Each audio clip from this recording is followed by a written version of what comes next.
আসসালামু আলাইকুম বন্ধুরা, আশা করি সকলে ভালো আছেন। তো চলুন এই ভিডিওতে ইগল টিমের ধারাবাহিক নাটক ধনী গরিবের লড়াই এই নাটকের 94 নম্বর পর্বটি নিয়ে কথা বলবো। যে 94 নম্বর পর্বের কিছু অংশ নিয়ে কথা বলবো এবং কথা বলবো আগামী 95 নম্বর পর্বটি আপনারা কবে, কোথায় এবং কীভাবে দেখতে পারবেন সেই সকল আপডেট নিয়ে এই ভিডিওতে কথা বলবো। তো চলুন ভিডিও শুরু করা যাক এবং আপনারা দেখছেন এসএস রিফাত স্টুডিও।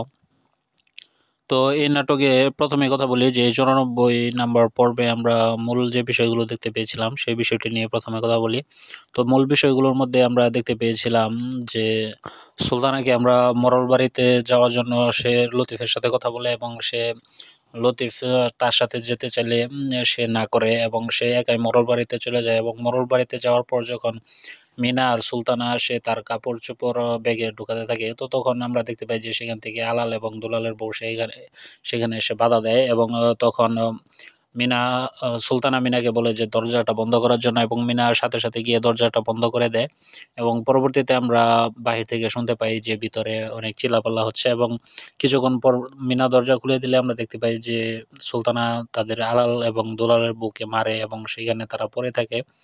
এরপরে আমরা আরেকটি যে বিষয়টা দেখতে পেয়েছিলাম যে আমরা এই পর্বে আহসানুল্লাহ মোড়লকে দেখতে পেয়েছি যে সে আসগরুল্লাহ মোড়লের কাছে গেছে এবং বাড়ি যাওয়ার জন্য, বাড়িতে ফিরে আসার জন্য অনুরোধ করে।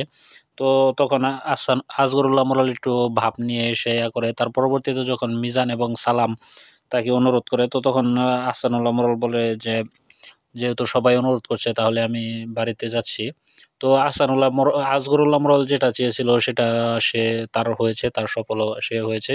সে আবার বাড়ি ফেরার জন্য করেছিল এবং তার আরেকটি উদ্দেশ্য হলো যে সে সোহাগদেরকেও করবে এবং পাশাপাশি তার যে ভাইদেরকে আছে সবাইকে বাড়ি ছাড়া করবে এবং তাদের হয়তো আরো বড় কোনো ক্ষতিও করতে পারে। এবং আরেকটি জিনিস আমরা এই পর্বে জানতে পেরেছি যে মরল বাড়িতে তারা থাকছে, এই বাড়িটা মূলত তাদের না, এটি অন্য কারো একজনের নাম বলেছে এবং সে এই মরল গ্রামে আসছে এবং সে হয়তো এই বাড়িটা নেওয়ার জন্য মামলা বা করবে। হয়তো এর ইয়াটাও আমরা দেখতে পারবো যে সোহাগ এই সুবিধাটাও হয়তো নেওয়ার চেষ্টা করবে। যদিও যেহেতু আমরা জানি যে সোহাগ যেখানে মোড়লদের জমিতে ঝামেলা আহ, আছে সেই জমিগুলো সে কিনতে চাচ্ছে, তো এই বিষয়টা আমরা করতে পারবো যে সোহাগ হয়তো সেই জমিটা নেওয়ার জন্য করতে পারে, যে মোড়লে বাড়িটা নেওয়ার জন্য এবং পরবর্তীতে তারা যদি মোড়লে বাড়ি নেওয়াটা সফল হয়ে যায়, মূলত এটাই হবে মোড়লদের বাড়িটা সোহাগই নিবে এবং পরবর্তীতে এই বাড়িতে তারা এসে সবাই উঠবে এবং মোড়লরা পথে বসে যাবে। এবং আপনারা লক্ষ্য করেছেন কিনা জানি না, এই নাটকটি কিন্তু ধীরে ধীরে মানে শেষের দিকে চলে যাচ্ছে। তো মনে হয় না যে এই নাটকটা আর বেশি দিন বা বেশি দূর এগিয়ে যাবে, তবে দেখা যাক যে কতটুকু এগিয়ে যায় এই নাটকটি। তো এর পরবর্তীতে আমরা দেখতে পাই যে সুলতানা মাস্টারের সাথে দেখা করতে আসে এবং মাস্টার কি বলে সেই বিষয়গুলো সুলতানার মাথার উপর দিয়ে যায় না এটি। এবং সুলতানা আমরা দেখতে পাচ্ছি যে সুলতানা যতবারই মাস্টারের কাছে আসছে, মাস্টার সুলতানাকে ইগনোর করার চেষ্টা করছে, ইগনোর করছে। তবে সে যাই হোক, সুলতানা তো এখন লতিফের এবং মাস্টারের যে সুলতানা আছে সে আলাদায়া, সেটা তার কল্পনার সুলতানা। তো মাস্টার সেই কল্পনার সুলতানাকে নিয়ে থাকে এবং আমরা আরেকটা জিনিস দেখতে পেয়েছিলাম যে সাদেক যখন আহসানুল্লাহ মোড়লের কাছে গিয়েছিল, তো তখন আহসানুল্লাহ মোড়ল সাদিকের যখন সাদেক জমির কথা বলে, তো তখন সাদিককে বলে যে লাথি দিয়ে বের করে দিবে। তো সাদিক সেটি শুনে চলে আসে এবং বলে যে মামলা করবে। তো দেখা যাক, এবং সোহাগও বলে যে তাকে মামলা করার জন্য সাহায্য করবে, ভালো উকিল আছে। তো দেখা যাক, হয়তো মোড়লদের নামে একটা মামলা হতেও পারে। এবং আজকে আরেকটি যেটি হলো যে আসগরুল্লাহ মোড়লকে কিন্তু আজকে আমরা ভালোই খুশি দেখেছি এবং আসগরুল্লাহ মোড়ল তারা যাওয়ার সময় কিন্তু আমরা দেখতে পেয়েছি যে সোহাগ এবং রিমার সাথেও তাদের দেখা হয় এবং দেখা হওয়ার পরে সেখানে তাদের মধ্যে কিছু কথোপকথন হয় এবং হুমকি-দামকি পাল্টা করা হয় এবং সোহাগ এক পর্যায়ে বলে, "ঠিক আছে শ্বশুর আব্বা, আপনি দেখে নেন" বা করায়। তো চলুন এখন কথা বলি যে আগামী পর্বে আমরা কোন বিষয়গুলো দেখতে পারবো, সেই বিষয়গুলো নিয়ে এখন কথা বলি।